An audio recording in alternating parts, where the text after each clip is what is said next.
So if I may, I'm going to come to Nardos Bekele-Thomas first of all and try to get the overview. You sit at NEPAD AUDA, you have the overview of the whole of the African Developmental Challenge.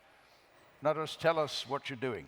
Thank you very much. I think, we're focusing more, like you said, on the opportunities and being, optimistic about Africa. Why be optimistic? First of all, we talked earlier on about the agricultural deficit that there is in the continent, and the panel said, and I had a discussion later on that there is a problem. It's not a problem. 60% of the arable land is in Africa. And most of all what it takes as ingredients for fertilizers and to do with all the problems, the solutions are within. The second thing is that, like you rightly said, there is so much demographic dividend. I mean, these youthful energies, if they are really empowered, are just a power force for Africa, but also for the globe, and I'll come later on. The third thing is that Africa has still the oil and the gas, and when we talk about renewable energy, the green energy and green economy, Africa possesses all what it takes. Africa has 90% of the platinum group that you need to make the world, the planet green. It has 95% of the chromium that we need. It has got 30% of the magnesium and lithium. It has got 20% of the graphite, 66% of the cobalt, and certainly Africa is bankable, in my opinion. And Africa is waking up. I mean, despite all the problems that we had with the structural adjustment, the climate change, and all the exogenous shocks, Africa has got a vision, the Vision 2063. It has translated this vision in terms of a 10-year implementation plan. We just completed the 10-year implementation plan and came out with the second 10-year implementation plan.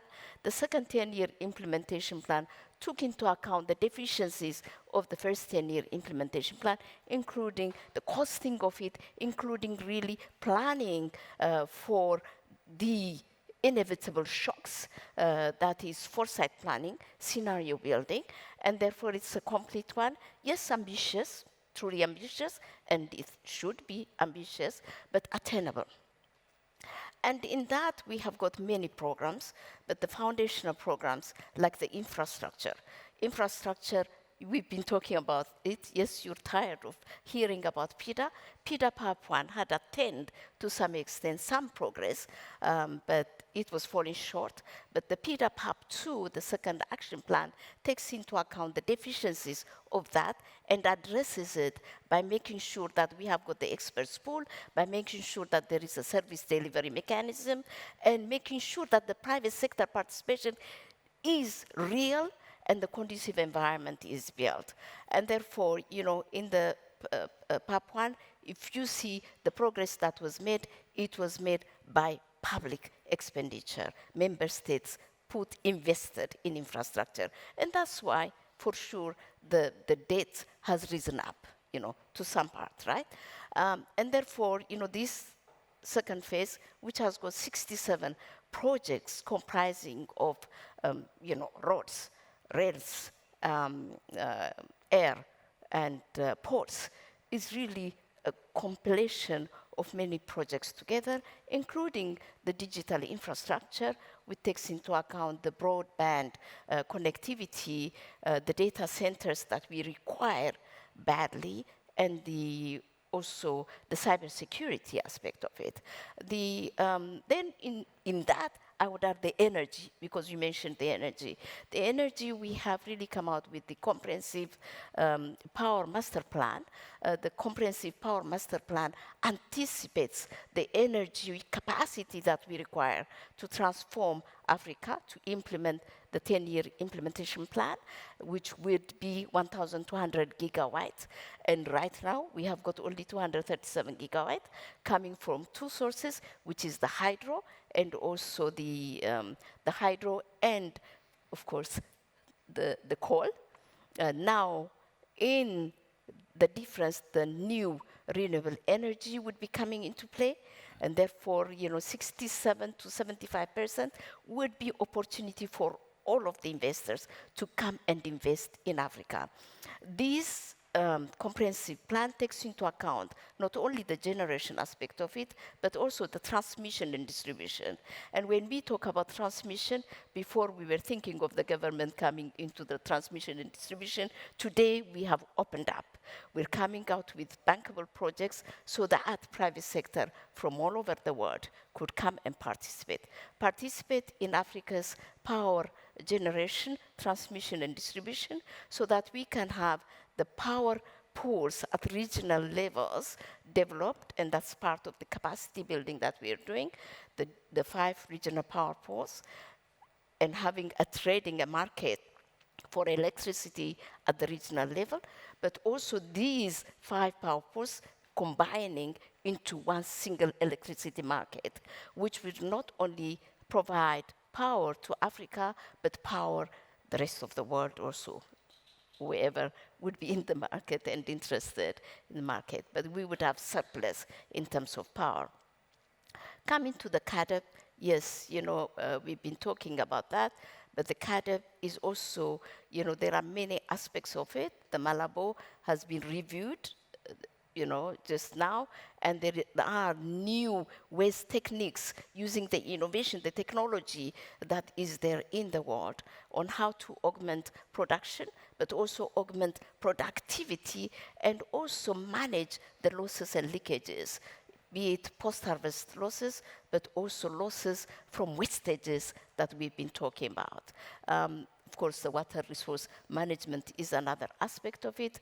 We come to climate, 4% is what we caused in terms of, the carbon emissions, but we are paying for it. Hey, the world has to wake up.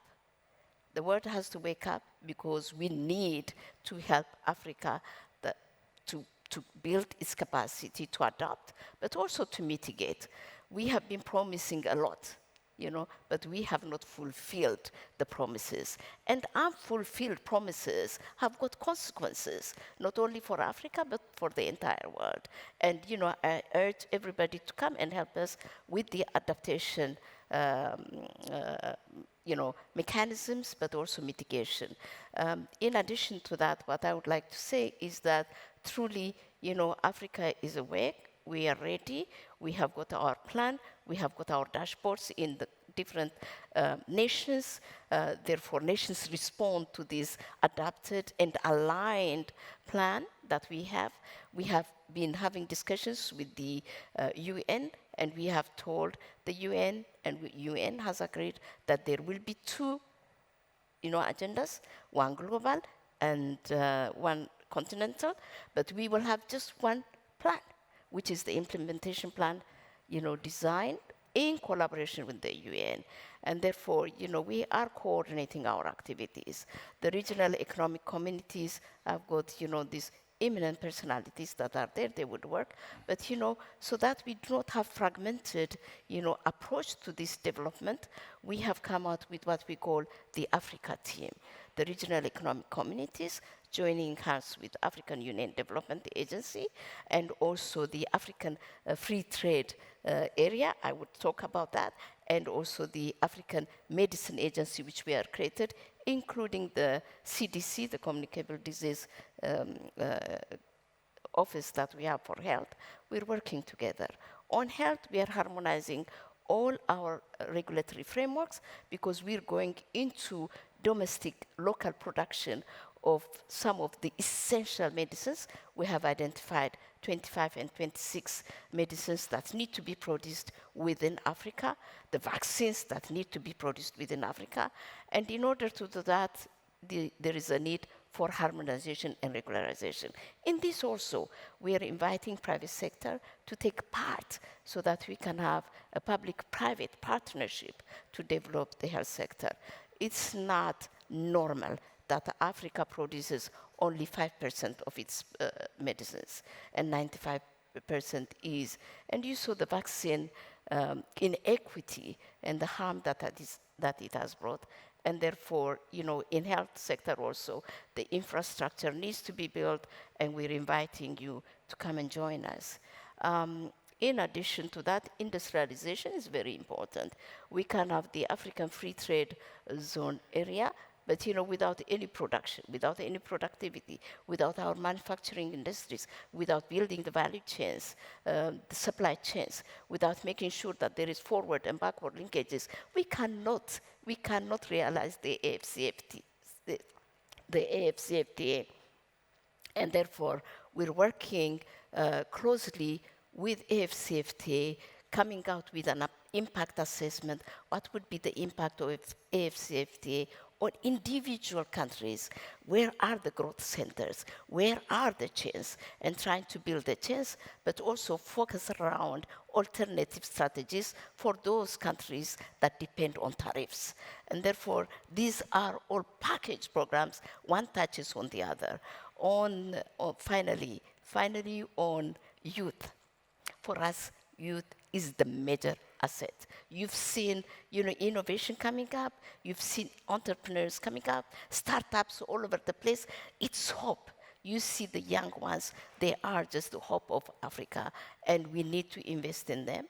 And in investing in them, like earlier on discussed, we're trying to come out with a program that would make sure that we map out all the investments that have been, spent on education, and try to see, if we can have the capacities, the intellectual capacities to really inform the public service.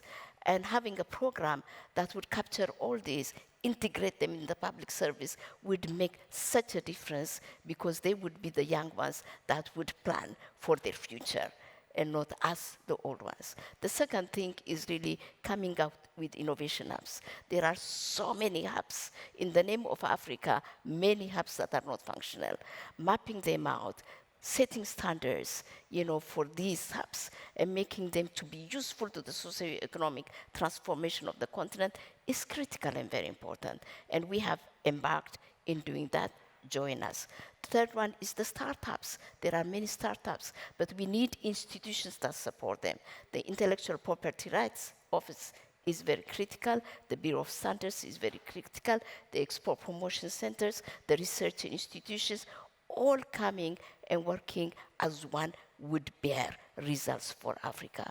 So I will stop here, and then, I will answer some questions later on. Thank you, Nardos. You've just heard the Draghi report for Africa.